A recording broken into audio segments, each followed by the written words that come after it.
Recording start. Okay. Recording in Okay, yeah. Going back to what I said, hope you're doing well there at the LSU and as well wherever you're joining from if you're joining us hybrid.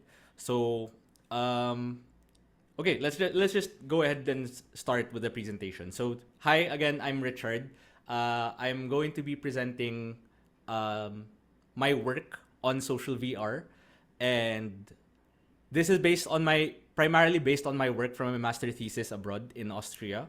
And the focus of what we'll be talking about today is mainly about how I see a new kind of internet being formed through this new, relatively niche technology called social VR, and how it has the potential to change how we perceive human interaction and social media over the internet. Next. All right. So this is the more formal introduction slide for me. So hi again. I'm Richard. I'm a terminally online, self-labeled terminally online UX researcher, product designer, and independent HCI researcher. For my work, I am currently the chief design officer at Hostari, where I try to revolutionize the way web developers interact with web infrastructure.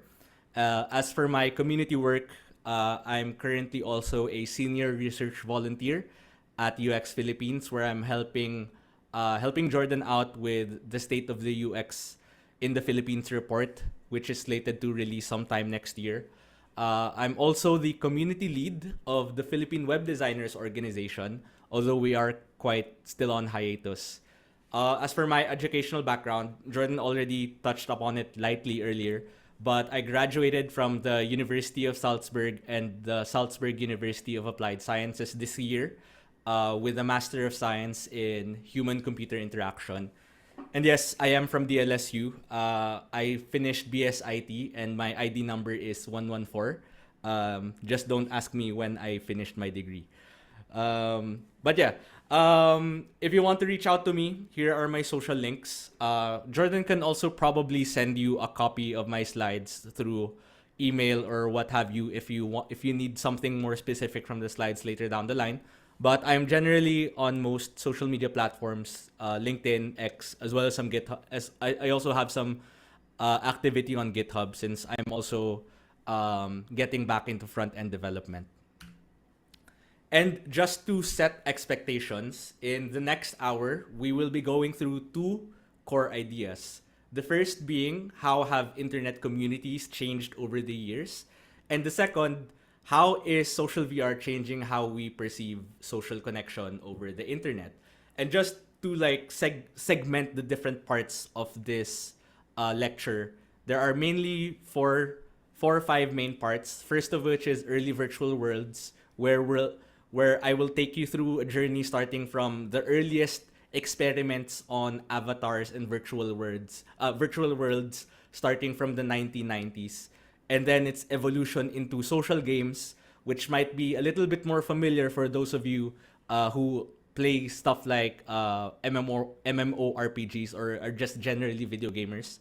And then the third point is basically where third and fourth point is where I'll mainly discuss the results and the insights that I gained from my master thesis, social VR, a new kind of internet, and how this kind of new technology is resurfacing what I would consider old problems that we have in existing technology and in the physical world, and how VR affects the whole concept of social interaction in the social VR context. And yes, as I briefly mentioned earlier, this lecture is based on my master thesis. It's titled A New Kind of Internet Towards Understanding Social Interactions in the Social VR Rave Community. If you want to read it, it is available for open access through the following link. If you don't want to copy paste the link, there's also the QR code.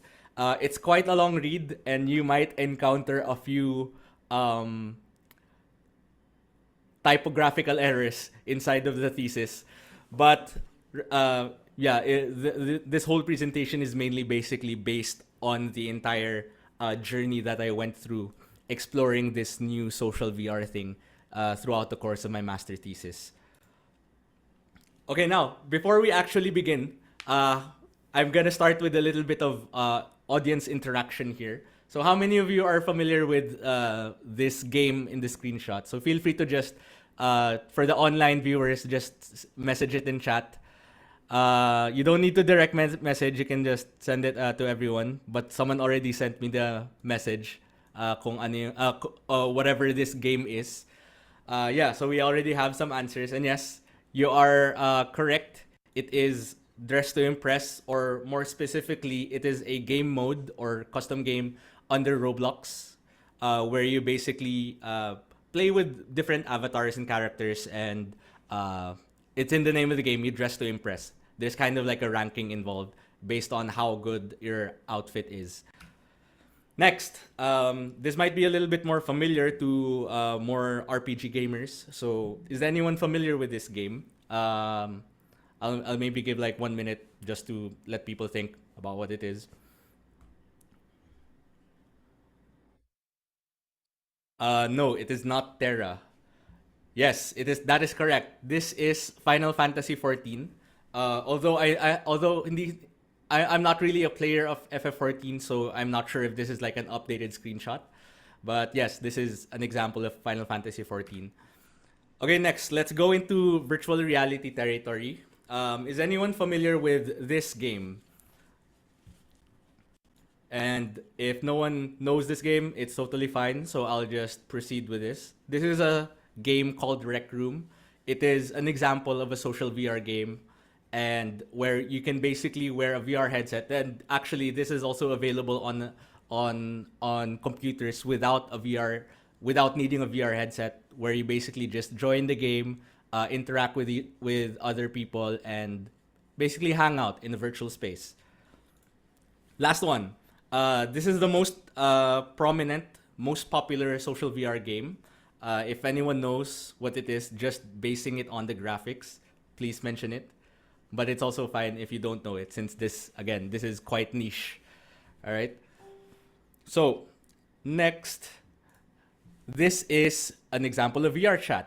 Now, VRChat is the most popular social VR game available on the market right now, and it's probably one of the first social VR games. I will be explaining more about what this social VR thing I am talking about right now in the later slides. But what's common, if you've been looking at the screenshots, what do you think is the common thread between the four different games?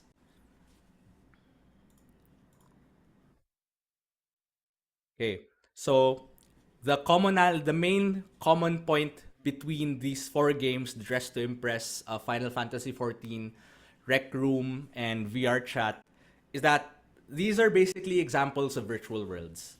All of them allow its users to uh, use avatars. They are sometimes considered as third spaces in the internet, and they have their own respective cultures and audiences. And all of them really put socialization as one of the key or core elements of their design, whether that's through the Roblox minigame in the case of Dress to Impress, oops, um, whether that's through a multiplayer role-playing game like Final Fantasy 14, where yes, you can definitely play it solo, but it's a lot more fun if you play it with other people over on the internet, or in a more traditional VR environment, in the case of VRChat, where you just hop on and go to random environments and talk to people. So, to begin our journey through the history of social interaction over the internet, let's start with the early virtual worlds. I'm going to start with the early experiments on avatars and virtual worlds. So, keep in mind that this section moving forward will be quite text heavy, because this presentation is kind of a mix of academic references as well as like just references from the internet. So let's dial back for a second. So I presented those four games to you earlier in the previous slide. Let's dial back and take a look at the historical perspective. Um, as you might be able to infer from this slides in front of you, virtual worlds aren't really a new concept. So as early as the mid 90s, when the world was starting to be connected through the internet, a lot of people really tried to investigate how virtual worlds and their more corporate counterpart, collaborative virtual environments, can be used as a means to facilitate communication between people in virtual 3D spaces. And it was in this era that people really started to first use elements such as avatars to represent people in the virtual world with a combination of text and media elements to communicate whatever they want to communicate to other people inside of these virtual worlds and collaborative virtual environments. So over on the left, I actually have some list of the notable examples around this era, and this era was really mid 90s to maybe the 2000s. And over on the right, we have some screenshots of two examples from that list over on the left. So we have screenshots of Massive One and Worlds Chat. The top right photo, for those of you who have played Roblox, and hopefully you can see it clearly on the screen, you might observe that it actually quite looks like what the default Roblox avatars looked like, but maybe just in the 1995 low polygon version of it, right? And in that screenshot, we can see elements, kind of small, but there's like some text inside. There's names above of the avatars, and when you stop and think about it, it's quite interesting to see that this whole concept of hopping on some application to communicate with others has already been a concept that has been explored and tested as early as the mid 90s. And it's important to note that the one on the top right, Massive One, it's a collaborative virtual environment, which means that they were primarily focused on a corporate context, meaning it's mainly for team collaboration, work stuff, and generally just trying to get things done instead of playing through a shared game or going through a role-playing game, for example. On the other hand, around the same era, there were also applications released like Worlds Chat. It was released in 1994, and the screenshot for that you can see over here on the lower right of the screen. And while it was strictly not classified as a collaborative virtual environment during this time, it's really considered as a virtual world that focused on communicating with others through socialization. So it's a bit more playful, a bit more laid back compared to collaborative virtual environments like its counterpart, Massive One. If you're a little bit confused, I will explain the distinction between the two in a couple of slides. So during the course of my research, I read through a lot of papers, and a particularly interesting case study of an early CVE or collaborative virtual environment that I found in my research was the case of Massive 2. And it was a CVE that let users interact with each other inside a virtual environment. And what made Massive 2 interesting was that the authors, Benford et al., actually organized a sort of mixed reality poetry performance because they exhibited this Massive 2 system at an art exhibition in the UK in 1996. And the way this Massive 2 system worked, you can see like a diagram of it over on the right-hand side, was that both the performers and the participants would be represented by avatars as seen in the screenshot in the middle of the screen. This early CVE allowed the poets to perform virtually for the audience. And as an aside, I actually consider this as sort of mixed reality performance because the performers and audience were all in the same physical space of the art exhibition, just in different rooms. But the interaction primarily happened inside of the collaborative virtual environment. So in some ways, you can actually consider this as a very, very early example of a quite literal mixed reality environment. And yeah, just going back to the Massive 2 case study, as we can expect from technology around that era, mid-late 90s, there were a few technical glitches that, according to the authors, affected the study. such as the fact that the poets inside the virtual environment were not loud enough, or that they had issues with passing the audio feeds from like the physical performers into the actual computer software. Because remember, this was the 1990s, and they didn't really have stuff like Zoom or OBS just yet in that era. It was a lot of manual things, and the software hasn't been built yet. And in the paper, I found an interesting call out from the authors. They noted that when the performances started, the participants tended to ignore the virtual poets, and they tended to speak one another over. They basically kept talking over the poet during the performance, and sometimes their avatars would wander into the center of the stage during the performance. And the authors posited that this could be due to the technical limitations that I mentioned earlier. Like, it's hard to do this kind of setup in the early 90s or in the mid 90s. But they also think it was because of the whole. It was the because of the novelty of the whole experience. And if we take an excerpt from the Massive 2 paper, if you look at the yellow highlighted part, the authors state, in many ways, the problem might even be seen as indicative of the attractiveness of the idea of social interaction within CVEs. So remember, this was 1995. They didn't have concepts of Final Fantasy 14. They didn't have concepts of World of Warcraft yet. They didn't have concepts of Minecraft yet around that time. So this was all very novel around that time. And this is an important point that I want you to remember as we journey through the next few eras of social interaction over the internet. Because again, this happened in 1996. The art exhibit happened in 1996. This paper was published in the 2000s, and what the concepts of social interaction over the internet that we know now simply did not exist yet before. And to wrap up this section on early virtual worlds, let's define what the difference between the two terminologies that I've thrown around so far, which are virtual worlds and CVEs. And as a disclaimer, these two are just general terminologies. And how I personally define the distinction between virtual worlds and CVEs is that virtual worlds are primarily focused on socialization and have a more consumer focus to them.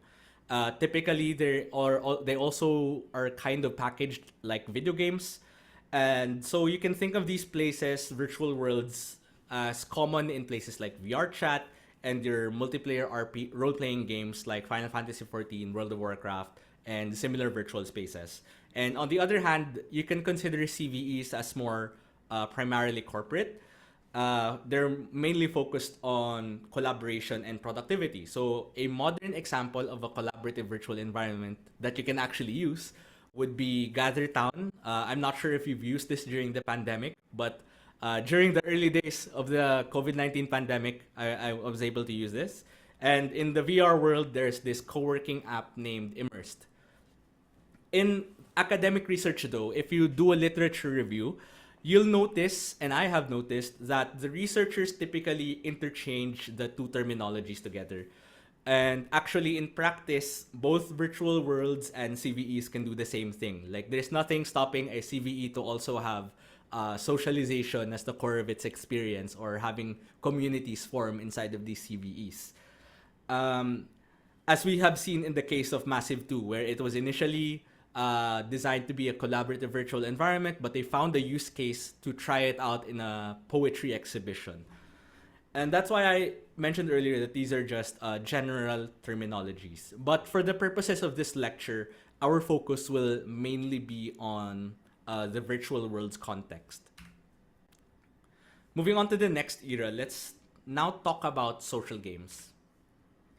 I lightly touched upon this in the earlier section, but the common thread between virtual worlds and CVEs was that they were, one, social, and two, they were spaces for collaboration or otherwise interaction between multiple people. And as technology progressed and video gaming slowly became a part of PC and internet culture starting from the 2000s, we started seeing virtual worlds sort of gain this identity and evolve into this new form of social interaction over the internet that researchers now call as social video gaming or social games for short. And these are very, very similar to the early virtual worlds that I presented earlier. But now we're starting to see elements of social interaction and collaboration becoming a core part of the design of these multiplayer video games. So for the game design students, this was when kind of like the concept of collaboration in offices became like an actual game design aspect. And just to go through some of the examples, Second Life is a really early evolution of virtual worlds into social games where the core gameplay loop is basically living a second life inside the virtual world where you could interact with others, participate in events, and buy digital property. And this was all in started in 2003. If those aspects are familiar to you now, that's probably where those concepts came from. And we also had the rise of multiplayer role-playing games such as World of Warcraft and Final Fantasy XIV, where you can create a character, go through quests, and basically experience different stories either by yourself or with other people. And another one of the more interesting, maybe unique, and more familiar games to you is Axie Infinity, especially to those who were around during the peak of its popularity here in the Philippines. Um, it's a unique kind of game where players could play to earn cryptocurrency by participating in the ranked competitive mode, and perhaps more interestingly, it gave rise to an interesting social dynamic that consisted of both managers and scholars, which I will lightly touch upon later. Yes, during pandemic, I think I know a lot of people who played Axie Infinity during the pandemic. And yeah, I'm just going to make a big assumption here moving forward that many of us are quite familiar with generally how video games work. So I will jump straight into one of the more interesting social phenomena that popped up during this era. So to explain this characteristic of social games, I'm gonna present this case study for World of Warcraft. For this one, we're going to learn how social game design shaped player interactions. So in 2018, this researcher named Rap conducted an ethnography and uncovered how several elements in World of Warcraft shaped the social relations and game experience of its players. The most interesting one that I found, and probably the most relatable to those of you who have a regular gaming group, is the concept of guilds.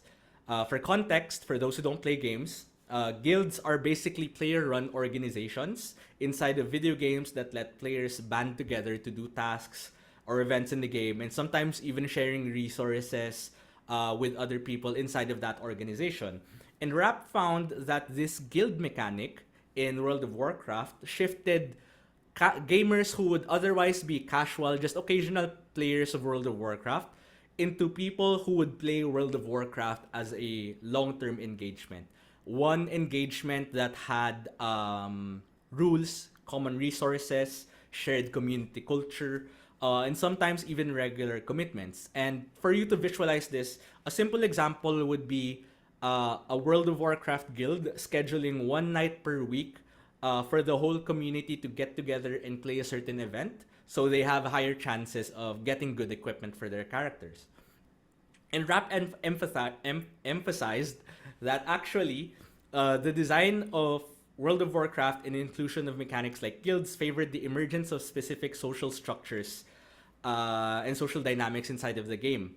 And as a sort of trivia for those who weren't around it, this was the time when online friendships were starting to be formed in games like World of Warcraft, and these friendships started to be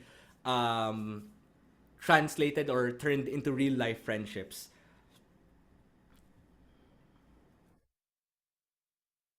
Oops. Okay, moving forward, in Rap's ethnography, they actually listed down how the social game elements present in World of Warcraft play into the personal feelings of the player.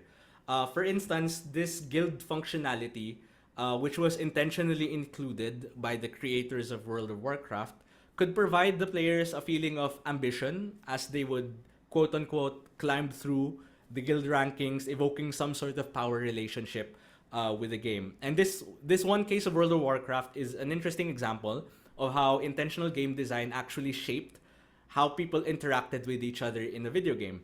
note that while it was entirely possible to experience World of Warcraft as a solo player, the game really encouraged players to create and participate in guilds, because of limited time events called raids and the possibility to not only gain better equipment, but also to have a more enjoyable game experience if you participated in the game with a group of friends or a group of people that you met online.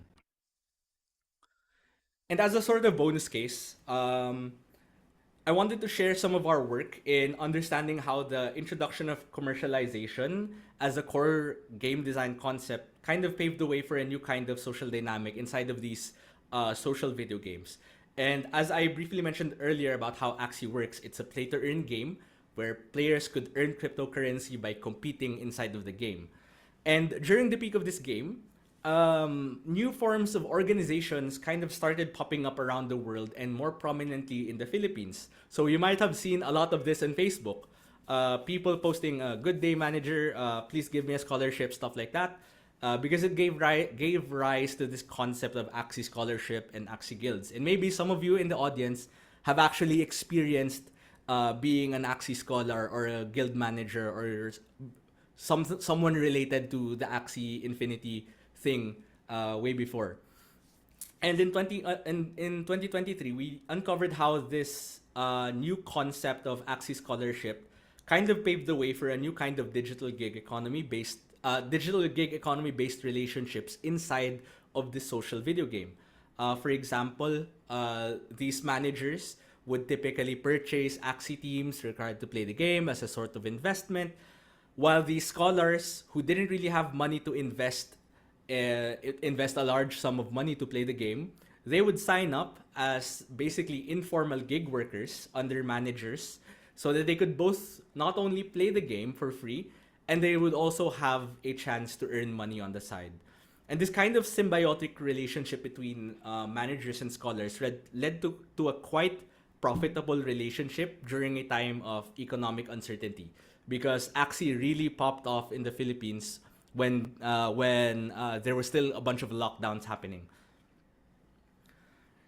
And if we compare this to the first case study, which is guilds affecting how World of Warcraft players experience the game, at its core, it's really the same concept when you think about it. But now you have this added layer of profit for both organization members and organization leaders. And this introduction of commercialization, the ability to earn cryptocurrencies and effectively loan out your Axie teams to someone else, it kind of turned it into a whole industry. And now, since I've gone through the early virtual worlds of the 90s, which focused on things like socialization, avatars, and the initial experiments in collaboration and interaction in these in these environments that basically look like Roblox because they were low poly, the concept evolved and became integrated with multiplayer video games. It gave rise to the concept of social games where you take avatars, this collaboration and interactivity, and package them into a social first multiplayer game experience. The best example of which is World of Warcraft. Then we saw a new subset of social games pop up in recent years when game designers experimented with putting commercialization and monetization to the core of the social game experience. Again, it's looking at all of this so far, it's important to note that virtual worlds and CVEs are sort of just general terminologies, while the social games thing, you can consider it as a more specific terminology for just these different types of media and application in games. For example, Axie, you can actually argue that Axie Infinity is strictly just a card game that had social elements, because it doesn't really have the typical elements of virtual worlds, such as you being able to have your own avatar, collaborating with other people. Because it doesn't really have those elements that we saw in these virtual worlds earlier. And this kind of illustrates that the concepts between the three different types, the virtual world CVEs and the social games, are not really that fixed, in that the social interactions between different types of games and softwares can be similar, even though the medium and game design and presentation can be entirely different.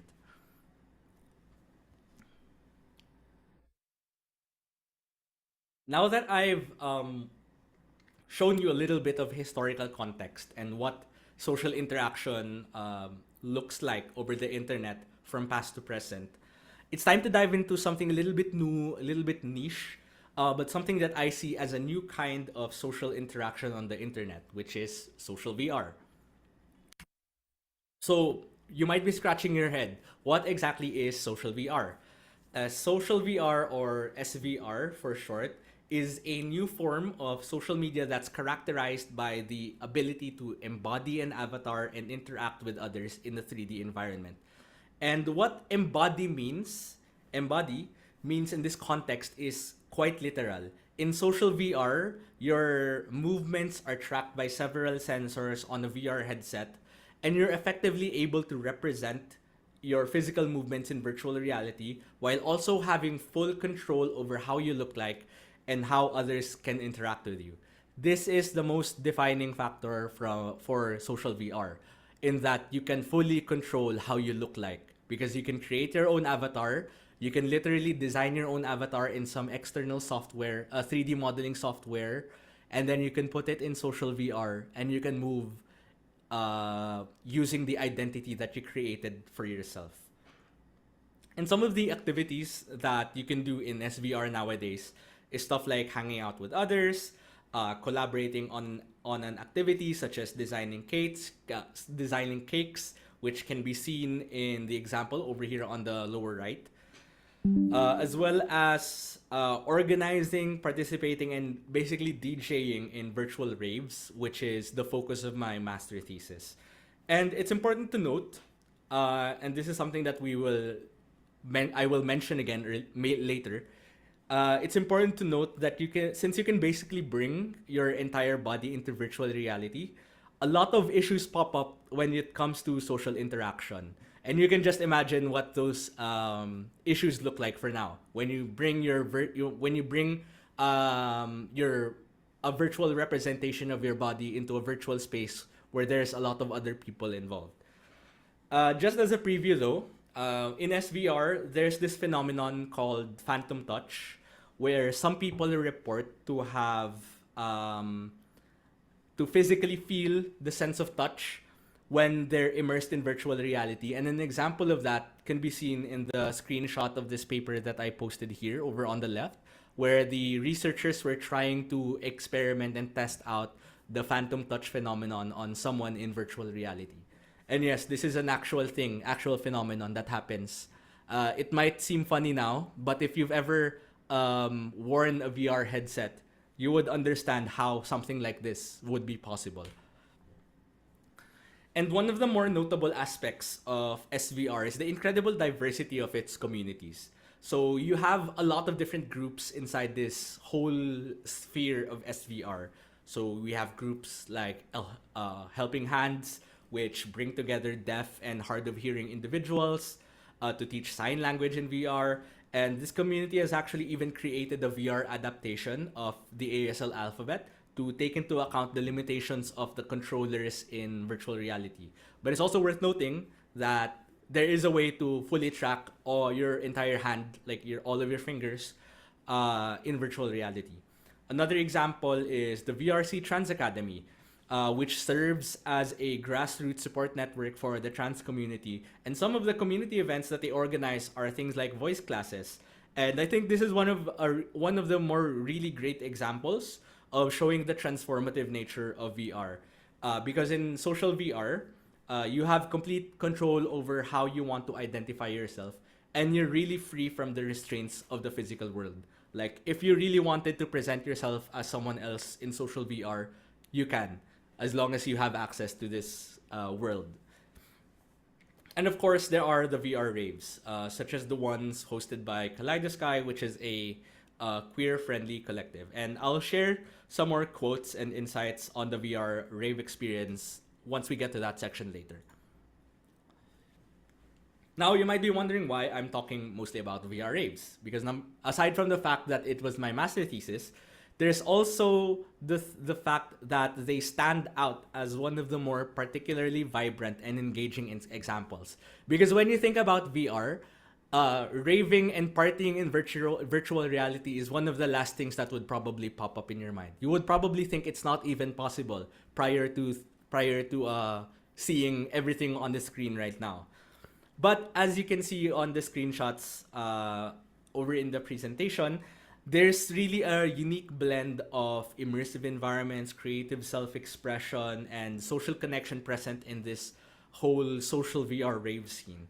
And for example, over on the lower left, you can see an image of a screenshot of a recording of a DJ named 10XX who performed at the virtual festival Muzzfest alongside some VR dancers. And yes, there are people who dance in virtual reality. They're able to bring their entire bodies into virtual realities and basically dance, perform, stuff like that.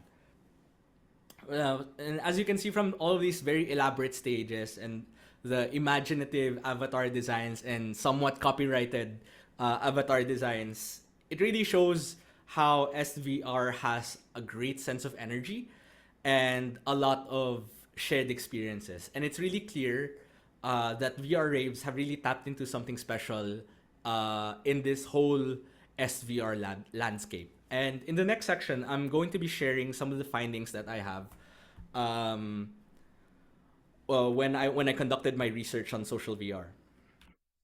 So first, going through the qualitative findings, um, I found that the social connections made in VR raves are really a powerful motivator for continued attendance, and the participants consistently emphasized the importance of hanging out with online friends and the welcoming nature of the VR rave community. Um, Particularly for marginalized groups for the LGBTQ plus. And as one of my participants noted, it's a very accepting environment, and alike people can find each other much more easily. And additionally, the ease of joining and leaving VR raves at any time, because you're just doing these VR raves at home and you just need a VR headset without the hassles of commuting to a real life event, meeting, oh my god, real people, real sweaty people in a dark room somewhere. It really makes it an appealing social outlet, especially during the times when we were all locked at home because of the pandemic. And if you've been observing the findings so far and the social VR scene, you can really notice that it's quite similar to Rap's findings on how the guild mechanic turned occasional gamers into long-term players. And I also found that this unique visuals of music really characterized the VR rave scene, and that as one of my survey participants noted, there's like incredible talent, wide variety of tunes available on any given night, and the spaces people perform in would be astronomically expensive in real life. So the VR rave scene was basically this really unique, really underground um, environment where the whole setup of social virtual reality allowed for greater creative freedom and experimentations. There were more daring and innovative DJ sets, event venue concepts were being tested out, and this combination of visuals, boundary pushing music, is really a key factor in what attracted people to the concept of VR raves in the first place. And in short, no, the music that you can find in social VR is really unlike anything that commercial DJs typically play in the club scene or nightlife that we have here in Metro Manila. Okay, and just to illustrate this point further, I'll be playing a video of a promotional trailer for a VR music festival called Slyfest. And yeah.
All right, and that's basically a preview of what a VR rave looks like, although a little bit more formal because it was a festival. And yes, this is like an actual scenario where people with actual VR equipment would go hop on VRChat, try to sync their equipment to the VRChat game, and then it would basically reflect everything, live music, and that whole experience of a VR rave. Oops, next. Okay. And I'm coming down to my last few findings before I enter the last few notes about social VR. One of the more remarkable aspects about the VR rave scene is the unique sense of connection that happens between artists and fans. And one of my interviewees shared how it's really common in social VR raves for DJs to approach each other, express interest in the tracks they played, and basically sharing other similar sounding music that they think would be cool for this person to play in the future. And my interviewee described this interaction as kind of a gathering of equals and a really cool and inclusive atmosphere where artists and fans come together to share their love for music. Because the typical environment in the real world is you don't really get to interact with a DJ. They're usually just there as kind of like set dressing for your friend's party or something like that. But in VR raves, the VR DJs are kind of the centerpiece of the entire thing, and all of the people who are in the rave are engaging actively with these DJs in virtual reality. And finally, it's really clear that these VR raves kind of had a profound and positive impact on those who participated in them. So, for one of the participants that I interviewed, excuse me, the VR they told me that the VR rave scene was a major reason why they fell in love in social they fell in love with social VR in the first place. So beyond the physical and the mental benefits of social VR, VR raves kind of became a significant part of their social life, with this participant of mine attending multiple events per week. And similar to that, another participant of my research expressed the appreciation for the way VR raves kind of allowed them to experience something that they had always wanted to but never could. And as they put it, I get to experience a taste of this thing that I've always wanted to do, but never could, right? Because social VR has this kind of thing where you can really be who you wanted to be, free from the constraints of the real world. And these personal accounts from my interviewees really underscore the transformative nature and potential of VR raves and SVR in general, and the meaningful role that they play in the lives of those who engage with them. And to close off this section, I'm just presenting the four key factors that I identified through my research that kind of shape the social dynamics of these VR raves. First is the identity through avatars. Next is the interplay of real world norms and virtual possibilities. Third is the culture of experimentation and creativity. And lastly, there's the grassroots community driven nature of the scene. And all of these factors work together to create a unique and compelling social experience that keeps participants coming back for more. And if we take a step back and reflect on the early virtual worlds and the social games that came after it, we can see this long running thread of avatars, the social elements being integrated in the game design, and basically how all of these things are similar across multiple different eras, and that how social VR took all of these different key aspects and were able to merge them into this kind of new thing that improved the design of the game and increased the engagement on overall user experience of those who would engage in social virtual reality. Okay, we're coming up to the second to the last chapter, so I hope you're still with me. Um, Now we're going to talk about some of the problems of social VR, because for the past few minutes I've been talking about how social VR is this great new medium of social interaction on the internet, one that could possibly change how people experience social connection on the internet.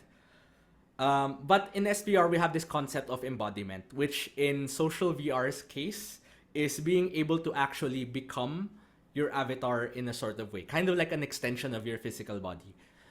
Like, for example, if you wanted to be an anime girl, it's something that's totally within reach if you enter the world of social VR, and there's nothing wrong with that. This comes with a lot of positives, but also a lot of negatives.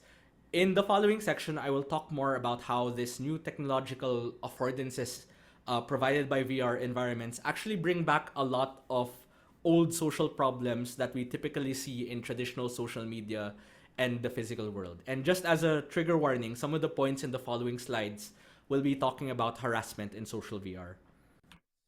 Now, the main issue in SVR, or pretty much any social media platform, is that each person has their own definition of what is safe, what is ethical, and what is socially acceptable.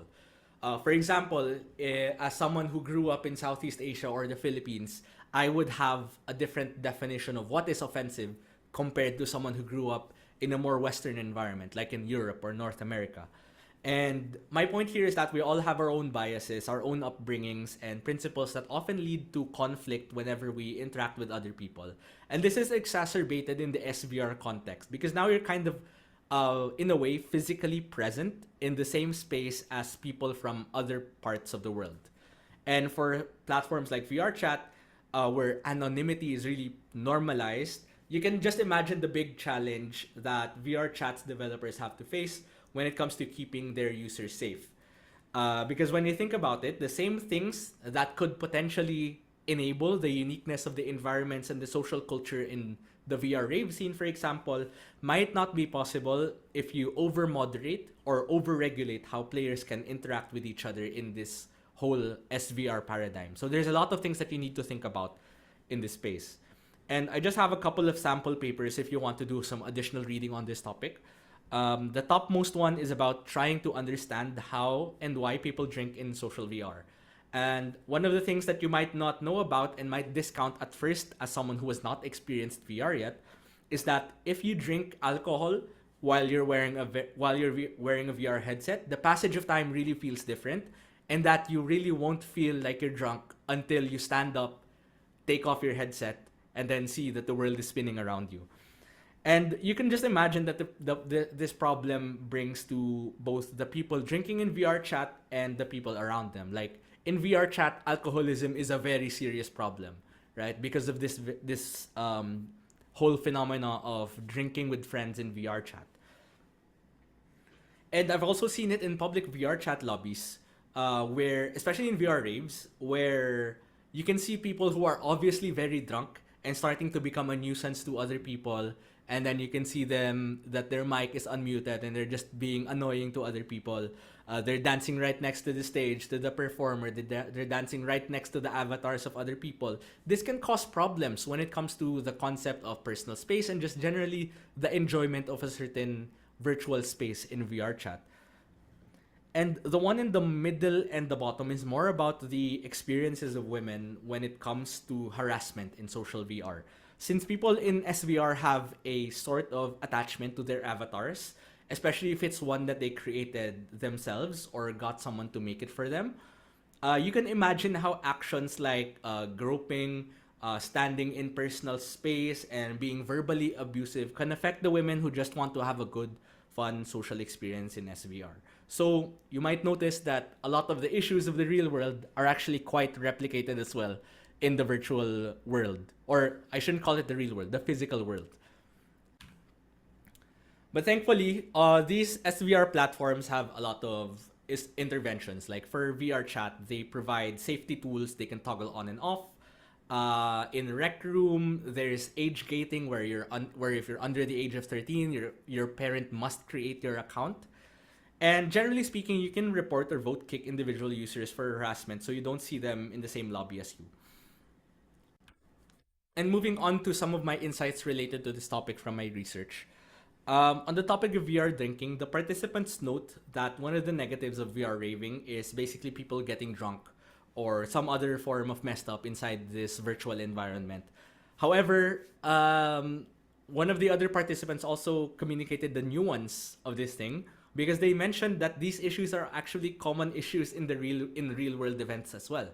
And while this can be a problem, another participant of my study noted that thankfully people cannot really start any physical conflicts in virtual reality. Like it's always an option for you to leave and take off your headset if you feel uncomfortable. And when it comes to related literature, I'm also just echoing some of the insights that I found related to this topic. Particularly, I I want to quote that. It's not a question. hello. Okay, let me finish the presentation first. Mm. Yeah. Mm. Right. Yeah. Okay. Uh, you okay?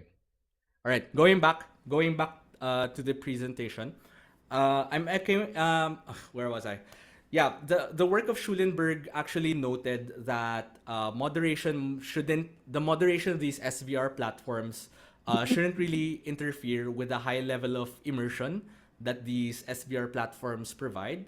Otherwise, platforms like VRChat kind of lose its whole appeal, right? Like to quote one of their study participants, it's kind of hard because we don't want it to feel like a bird cage. We want it to feel like a guardrail. Like they don't want to feel they don't want to lose the whole immersion aspect by bombarding the user with a bunch of confirmation prompts every time they do something in this social virtual reality. And they also note, the Schulenberg et al., they note that any safety and moderation policies must begin from the perception of actual social VR users and not based on pre-established theories and models of consent. Like it's important to note that SVR is a relatively new thing and that some things may not strictly apply to the new. Sorry, can you please mute the person who is unmuted? Your water if you want.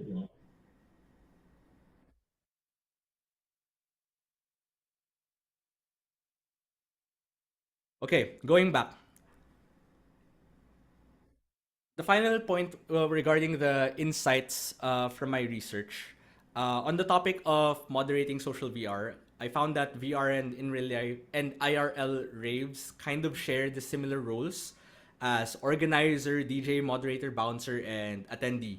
These can really be really good jumping off points when it comes to thinking about how to support the safety of uh, SBR users. And the data that I've found so far throughout this whole thesis project, it suggests that the social dynamics of VR and real life are effectively the same. So we need to approach the whole space of SVR as an extension of the real world and not just an isolated environment in the digital world.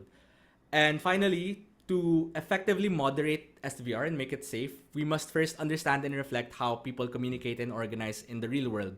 Then we need to inquire with the experiences of those who actually use the technologies by grounding ourselves in the unique culture of SVR.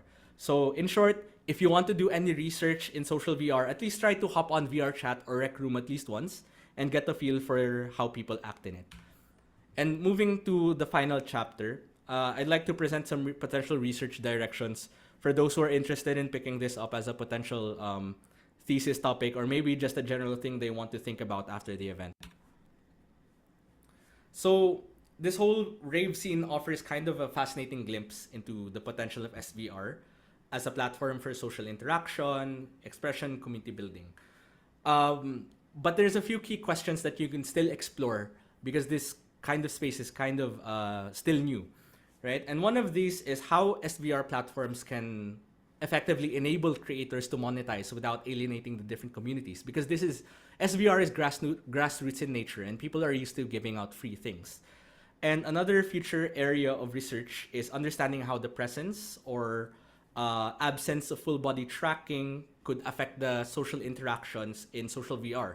So, does the enhanced sense of embodiment and presence afford the full body tracking experience to be more positive and more empathetic, or does it actually introduce new challenges and complexities? And as SVR platforms grow and attract more diverse users, how do these platforms prevent problems like virtual stalking, harassment, abuse, while still fostering that sense of openness and community that social VR is known for? And finally, as one of my participants put it, we should also reflect on the ideas and assumptions we carry over from previous platforms and experiences as we shape the future of social VR, rather than simply replicating the familiar design patterns and social structures in places like Facebook or Twitter, we have an opportunity to really immerse ourselves in the unique qualities of this new medium and to let them guide our decisions. And I'd like to conclude with two powerful quotes from my research participants. So one of my research participants noted, it's not really a one-to-one experiences with those places, but it's closer to real life in terms of how social interactions unfold. And this highlights the unique way in which SVR bridges the gap between virtual and physical. And another one of my participants extended it further, saying that SVR is as a new kind of internet where VR is a place of dreaming and practicing, and it's a stark contrast to the overwhelming nature of social media. And that is all I have today. Thank you everyone for listening, and yeah, unfortunately we don't. I don't think we have any more time for questions, but yeah.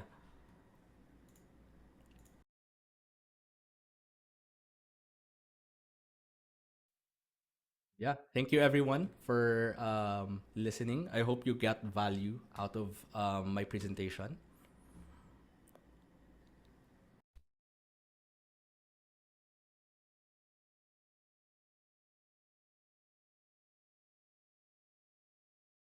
And yes, I will just read this message out from Sir Jordan in the chat. If you do have any questions for me, please consolidate them and we will reply with. Please consolidate them and send your questions to Sir Jordan's email, and then we will reply for any questions that you have. All right. So now we can formally close the session. Thank you everyone again for coming. I apologize if we're not able to do any Q&A. Although you can reach out to me naman directly through LinkedIn or through Sir Jordan's email. All right. Thank you.